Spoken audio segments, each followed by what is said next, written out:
Hello hi అండి, welcome to Kranti quiz and cooking channel.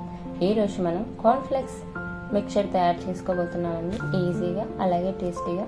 వర్షాకాలం start అయిపోయింది కాబట్టి ఈవినింగ్ టైంలో ఇలాంటి స్నాక్స్ ఉంటే చాలా బాగుంటుంది. ఇప్పుడు దీని తయారీ విధానం అలాగే కావాల్సిన పదార్థాలు చూద్దాం.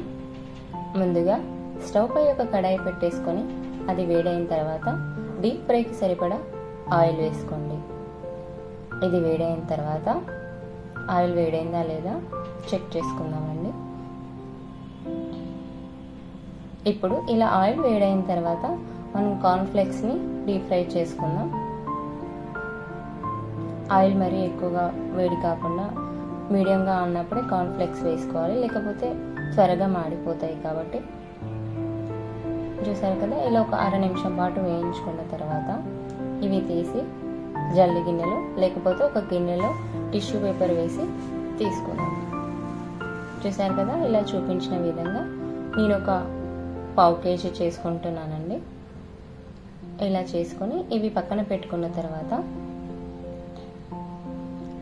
దీంట్లో నుంచి నీట్గా కార్న్ఫ్లెక్స్ అన్నీ తీసేసి ఒక కప్పు పల్లీలు వేయించుకుంటున్నాను.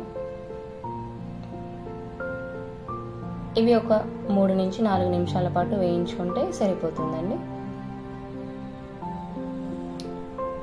చూసారు కదా, ఇలా వేడైపోయిన తర్వాత వీటిని కూడా తీసుకొని పక్కన ఒక ప్లేట్లో పెట్టేసుకుందాం.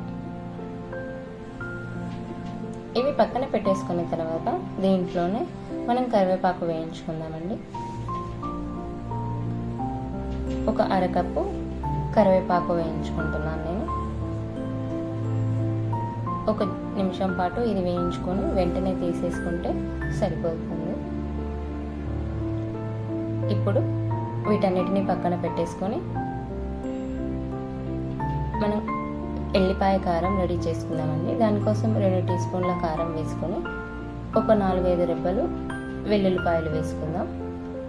ఇవి కచ్చా పెచ్చగా అయ్యేంత వరకు గ్రైండ్ చేసుకుందాం. మరీ ఎక్కువగా గ్రైండ్ చేసామంటే ముద్దలాగా రెడీ అయిపోతుందండి.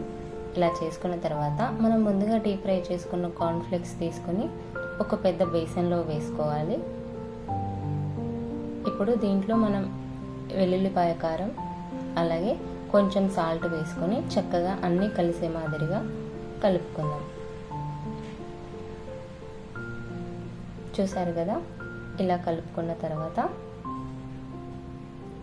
మనం ఏవైతే డీప్ ఫ్రై చేసి పెట్టుకున్నామో అవి కూడా ఒకదాని తర్వాత ఒకటి వేసుకుందాం. ఇప్పుడు ముందుగా కరివేపాకు అలాగే మనం డీప్ ఫ్రై చేసి పెట్టుకున్న పల్లీలు, వీటితో పాటు అరకప్పు పుట్నాల పప్పు, మళ్ళీ చివరిలో కాస్త వెల్లుల్లిపాయ కారం వేసుకుని చక్కగా అన్నీ కలిసే విధంగా కలుపుకుంటే మన కార్న్ఫ్లెక్స్ మిక్చర్ రెడీ అయిపోయిందండి. Thanks for watching. వీడియో కనుక మీకు నచ్చినట్లయితే లైక్ అండ్ సబ్స్క్రైబ్ చేయండి. ఇంగ్రీడియంట్స్ డిస్క్రిప్షన్లో ఉన్నాయి, చెక్ చేయండి.